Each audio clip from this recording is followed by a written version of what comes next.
Indian women are always oppressed. Well, that's the line thrown around in articles, classrooms, and even Hollywood. But let me ask you, have you ever paused and asked, oppressed compared to who? Compared to when? And according to whose lens? Let's get one thing clear. Yes, like anywhere else in the world, India has patriarchy, social pressures, and outdated customs. But calling Indian women permanently oppressed, that's not analysis, that's lazy prejudice. Indian women are the largest group of self employed women in the world. From farmers to fintech founders, they are running the show. And they have been doing it for centuries. Let's rewind. Before Europe even gave women voting rights, before America allowed women to have their own bank accounts, India had queens like Rani Durgavati, Rani Abaka, Rani Lakshmibai leading armies. Had university educated women like Gargi and Maitri in Vedic times who were debating philosophy in public. Had women rulers like Razia Sultan and scholars like Bikaji Gama fighting colonialism while the West was still debating corsets. Let's talk about two of the most misunderstood women from Indian history, Sita and Draupadi. Western narratives often try to paint them as helpless victims of patriarchy. But let's pause and really look at the context. Sita was not weak, submissive woman. She was a woman of immense strength and dignity. She willingly followed Ram to the forest, stood up to Ravan with unshakable courage, and even chose her own final path. Her Agni Pariksha, it wasn't about male ego. It was a public symbol to prove her integrity in a kingdom where even a king was accountable to the people. It reflects the societal expectations of Raj Dharma, not personal oppression. And Draupadi, she wasn't a silent sufferer either. She stood up in a male-dominated royal court, questioned injustice, and demanded answers when no one else dared.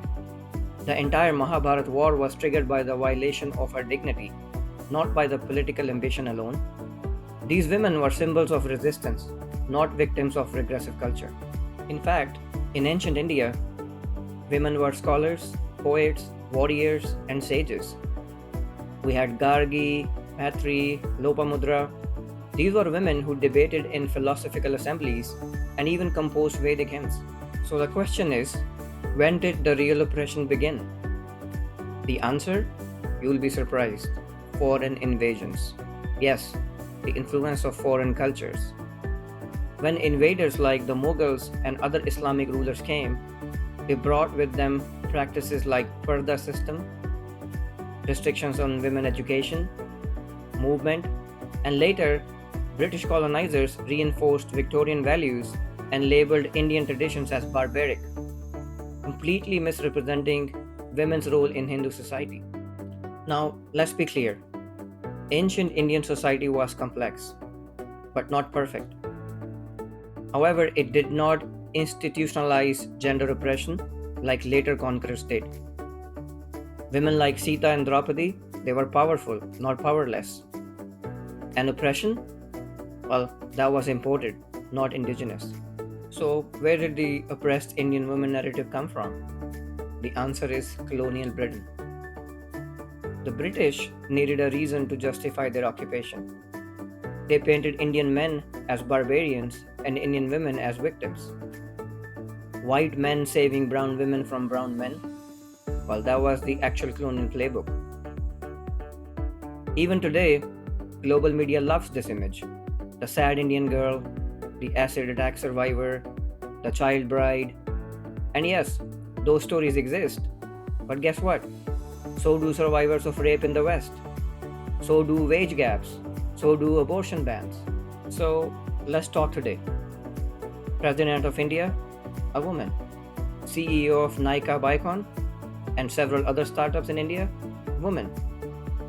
ISRO scientist behind Mangalyaan, a woman. India's Air Force now has fighter pilots who are women. And oh, India elected a woman prime minister 17 years before the US even got close. And let's not just look at the urban metros. If you go to villages, who's managing the household? The money, the farmland, And who's standing in line to vote, enroll in schools, and run panchayats? Rural Indian women have stronger political participation than some European countries. While you still want me to continue talking about oppression, let's do it. In France, girls cannot wear religious headscarves in the school anymore. In America, abortion rights are being rolled back. In the UK, there are more cases of racial bias in healthcare outcomes for women of color. So when the West says Indian women are oppressed, it's often not out of concern, it's out of superiority complex. So the question is, are Indian women really oppressed? The honest answer is, some are, but many are warriors, survivors, CEOs, scientists, mothers, artists, and athletes. They don't need any rescuing, they need recognition. So next time someone says Indian women are always oppressed, tell them you are not telling a truth. You are selling a narrative, and we are not buying it anymore. This is India Unfiltered. I'm your host Raman Verma. If you like the contents of this channel, please like, subscribe, and share. And I'll see you in the next episode. Until then, take care of yourself.